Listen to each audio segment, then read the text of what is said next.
میں عمران خان ہوں۔ اب تک کی جو بریکنگ نیوز ہے اور سب سے بڑی خبر ہے وہ یہ ہے کہ سپریم کورٹ آف پاکستان کا 3 رکنی بینچ ہے، اس نے عمران خان صاحب کو اسپتال منتقل کرنے کا حکم جاری کر دیا ہے۔ اس میں بہت ساری کنڈیشنز بھی ہیں، بڑی لمبی سماعت ہوئی، چیزیں میں آپ کے سامنے رکھتا ہوں، لیکن بریکنگ نیوز یہ ہے کہ عمران خان صاحب کو اسپتال منتقل کرنے کا حکم جاری کیا گیا ہے۔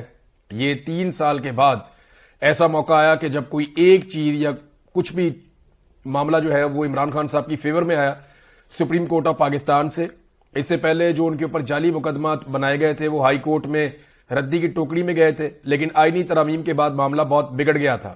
عمران خان صاحب گزشتہ لگ بھگ 1 سال ہونے کو آ گیا، وہ قید تنہائی میں ہیں، انہیں فیملی سے نہیں ملنے دیا جا رہا، بچوں سے بات نہیں کروائی جا رہی، اور حالت ان کی کافی خراب ہے۔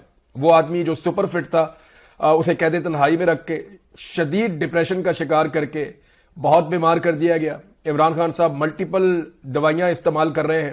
گزشتہ 6 سے 8 مہینے عمران خان صاحب کی زندگی کے سب سے مشکل مہینے تھے، اور کوشش یہی تھی کہ عمران خان صاحب کو توڑ دیا جائے، عمران خان صاحب کو کمزور کیا جائے، یا انہیں مجبور کیا جائے ایک من چاہی ڈیل کے اوپر۔ بہرحال اس وقت جو سچویشن ہے وہ عمران خان صاحب کی صحت کے حوالے سے، میں نے پچھلے وی لاگ میں بھی کہا تھا کہ سارا فوکس یہ ہونا چاہیے کہ عمران خان صاحب کی صحت